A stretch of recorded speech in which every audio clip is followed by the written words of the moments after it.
l'Académie d'agriculture de France livre régulièrement des rapports, toujours disponibles sur son site internet. Le dernier en date, intitulé One Health, reprend tout le travail du groupe de travail One Health, contribution de la santé des plantes, des sols, de l'eau, de l'air et de l'environnement, qui a été lancé dès 2021.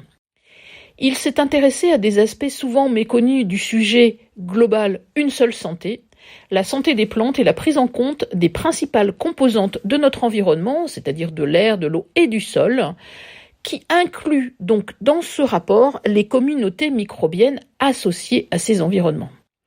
Le rapport, dont la rédaction par les académiciens signataires a été coordonnée par leur consoeur Arlette Laval, ancienne professeure à l'école vétérinaire de Nantes, apporte un éclairage riche et original sur le rôle de l'environnement dans sa diversité, même s'il ne prétend absolument pas couvrir l'ensemble des enjeux qui lient l'agriculture à l'approche systémique de la santé. Il constitue néanmoins une pierre nouvelle pour la construction de cette vision systémique, c'est-à-dire englobant tous les éléments. À l'origine, le concept One Health, ou Une seule santé, était une initiative dont l'objectif était de décloisonner les disciplines scientifiques ainsi que de faire sauter les barrières entre les acteurs publics et privés de la santé humaine et animale. Au cours des dernières années, l'émergence de nouvelles épidémies et des craintes liées à la dégradation de l'environnement l'ont imposé et élargi de plus en plus.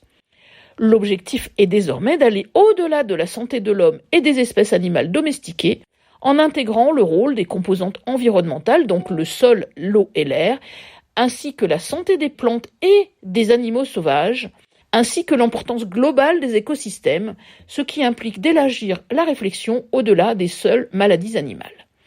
La prise de conscience de l'impact des activités humaines sur l'environnement rend impératif, nous explique l'Académie française d'agriculture, le besoin d'interagir au mieux avec la nature pour assurer la couverture des besoins alimentaires dans des conditions qui nous fournissent une qualité nutritionnelle, sanitaire et organoleptique satisfaisante.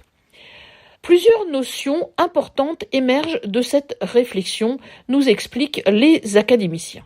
Au-delà des différentes causes qui contribuent à dégrader les comportements du milieu et les populations vivantes, la conduite de l'agriculture et des élevages mérite d'être questionnée dans l'optique Une seule santé. Il importe de faire en sorte que l'organisation de l'espace, des pratiques agronomiques, vétérinaires et médicales n'ait pas de conséquences graves, voire quasi irréversibles, sur l'environnement. Par exemple, le choix des intrants sanitaires destinés au maintien de la santé des plantes ou des élevages, ainsi que celui des ingrédients qui entrent dans la fabrication des produits alimentaires de manière générale, tout cela doit être fait en fonction de leur impact, qui doit être scientifiquement évalué sur la santé humaine, animale et environnementale. Il est indispensable que cette évaluation soit conduite par des autorités indépendantes, publiques, sur la base de protocoles conçus sur des bases scientifiques rigoureuses. Autre exemple, il faut se préoccuper de la prolifération incontrôlée des espèces envahissantes, dont certaines sont toxiques, voire hautement préjudiciables à la santé humaine et animale et au maintien de la biodiversité. Cela commence dès nos jardineries qui nous proposent parfois des plantes qui paraissent jolies, à la mode, et qui néanmoins implantées dans nos jardins vont devenir envahissantes. Il convient également de se garder d'une vision illusoire selon laquelle la nature serait bonne par essence et qu'il faut s'interdire d'intervenir. Cela est faux. La nature doit certes être préservée, bien sûr, mais pour cela, une action humaine réfléchie est indispensable. Sans action humaine, laisser le champ libre aux autres espèces vivantes conduirait à de cruelles désillusions, en particulier dans le domaine des productions végétales et de l'équilibre environnemental. Enfin, la maîtrise de la santé globale nécessite une grande vigilance, nous expliquent les académiciens. L'épidémiosurveillance, de manière très générale, la surveillance donc de toutes les plantes, etc. Cette épidémiosurveillance est la clé de voûte du contrôle des épidémies et des épizooties pour détecter très tôt de nouvelles infections afin de limiter leur extension. La mondialisation des échanges, ne serait-ce que par nos vacances prises au bout de l'avion, risque en effet de propager des introductions d'espèces dangereuses ou de pathologies spécifiques.